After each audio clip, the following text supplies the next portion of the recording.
aráàlú òyìnbó tó bá ṣàṣẹ tó mi kó nawọ́ sókè aráàlú òyìnbó tó bá ṣe shifting tó mi kó nawọ́ sókè aráàlú òyìnbó tó bá áùzù tó rú èmi yìí kó nawọ́ sókè tó ṣú ọ̀fun ẹ̀ nawọ́ sókè àfiwọ́ tó bá fẹ́ ṣe àbòsí àfiwọ́ tó bá fẹ́ ṣe àbòsí tó bá lò ń ṣe 10 hours èmi ń ṣe 32 hours nínú 24 hours. tèmi Lizzy Anjorin ó ti jáde ó wá bú gbogbo àwọn tí wọ́n ń sọ wípé Nàìjíríà ò dáa ó jáde wá bú wọn gidi gan ni ó ní wọn ò tẹpamọ́ṣẹ́ náà sì ń sọ wípé Nàìjíríà ò dáa kìnìkan ẹ̀yin tèmi ẹ jẹ́ ká gbọ́ látẹnu Lizzy Anjorin. kò sí ọjọ́ ọdún kò sí Christmas kò sí ọjọ́ birthday kò sí holiday fún mi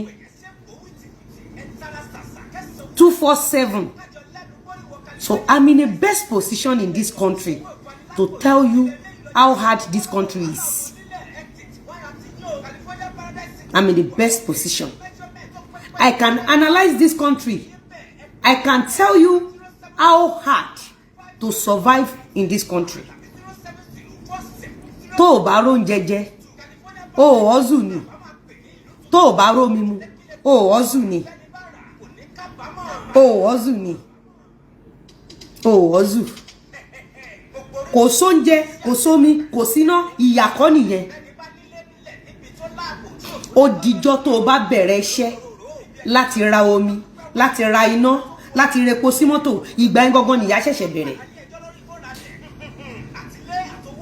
ìgbà yẹn gangan sórí ó tí jẹun láti jẹta ìyà kọ́ nìyẹn is your choice ẹni because àdúgbò tó wà tó ti jẹun fọ́jọ́ mẹ́ta yẹn o lè kó ládùúgbò yẹn kó wáṣẹ́ lọ sádùúgbò mi mò ń tọ́mọ lọ́wọ́ mi tí ì jẹun láti bí ọ̀sẹ̀ méjì ọmọ mi ò tí ì po oṣù kan tí mo ti ń gbé sílẹ̀ ìgbà mi èmi àtọmọ mi ò kí ń ríra oṣù kan oṣù méjì ìgbà mi ọ̀sẹ̀ mẹ́ta ìgbà mi mo máa wà nínú Èkó nínú Lagos State mi ò ní rí ọmọ mi sójú fún a month or 2 months ọmọ kókó.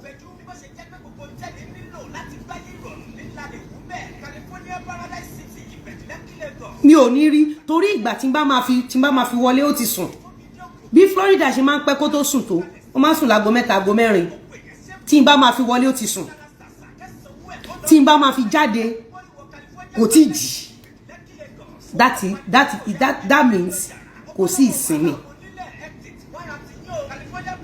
níbi tí ọ̀sùn yẹn lè dé ṣẹpẹtẹrì ex-convict òun àtàwọn ẹmẹ̀wà ẹ̀ kí ni wọ́n máa ń sọ wọ́n ní no kitten wọ́n ní no rest for the wicked wọ́n ní no rest for the wicked àbí kí ni wọ́n máa sọ fún wa àbí kí ni wọ́n máa fi ń bú wa ná.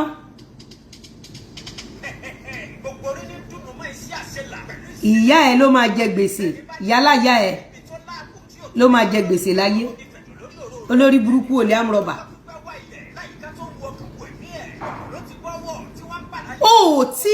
ó tí jẹun láti bí ọ̀sẹ̀ kan choice ẹni kò sáṣọ lọ́rùn ẹ choice ẹni òòró mímú choice ẹni òòró wọlé san choice ẹni is a choice.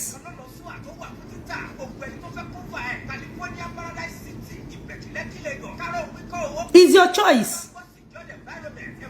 Is your choice. Ohun tó bá mú Lizzy Anjorin tí èmi àti yín rí mo gbé mọ́tò wọ film industry ni o mo gbé mọ́tò wọ film industry mo ń ṣe dáadáa kò sẹ́ni tó lo gold tó mi kò sẹ́ni tó wọṣọ tó mi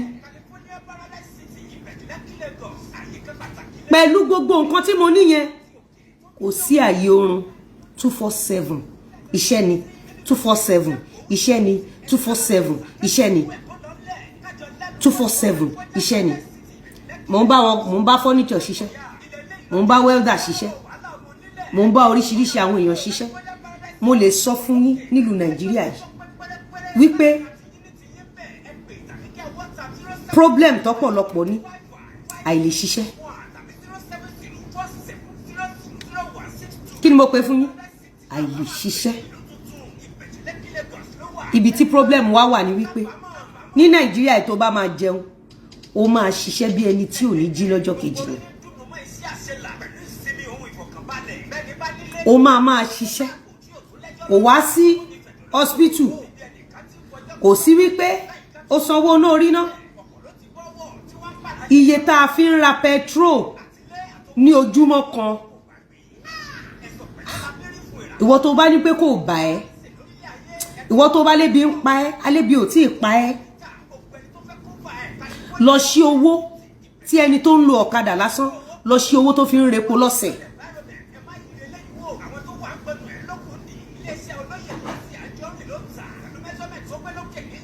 ìwọ tó bá sọ wípé ìlú yìí kò dọ́dọ̀ ẹ lọ sí owó tẹ́ fi ń repo.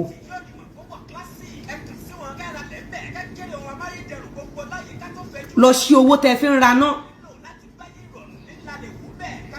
bàbá ọkọ mi tó wà nípò Minister of Power lánàá àwọn náà ti dára wa lénìí wọn á mọ bó ṣe rí iye tá à ń ra náà. gbogbo ẹ ti ẹ̀ sú mi tó bá rí mi nínú private jet má envy mi hours tí mo fi ń sùn wọn ò bí yẹ ẹ̀dá hours tí mo fi ń ṣiṣẹ́ wọn ò bí ìyá láyé ẹ̀dá o tó bẹ́ẹ̀ tó bá rí mi níbi tó fine ibi tó fine yẹn ìwọ náà ṣáà mọ̀ orí pé ńgbà tí wọ́n ń sùn èmi sì wà lórí social media tí mo gbé kílò aṣọ 50 séjìká.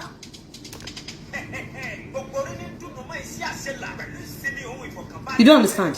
ẹni tó bá ní Nàìjíríà yóò kún wọn. mo wá ní fídíò Ṣẹpẹtẹrì ex-convict ẹ jájọ gbọ́ fídíò ni mo gbé wá. fídíò ni mo gbé wá. Àríkẹ́ ṣé o check nǹkan tó ń ṣe.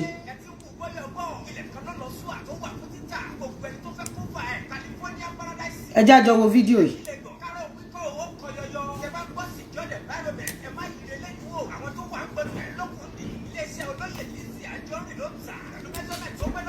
ẹ jájọ gbọ́ fídíò Ìyábọ̀ Òjó yìí Ṣẹpẹtẹrì ex-convict ẹ jájọ gbọ́. Welcome to WUF Music World.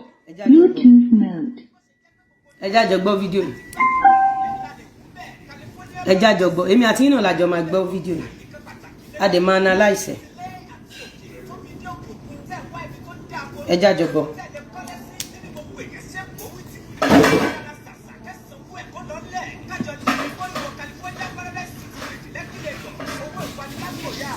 Stop fighting. ẹ máa gbọ́ fídíò yìí o mo fẹ́ sáré download ẹ̀.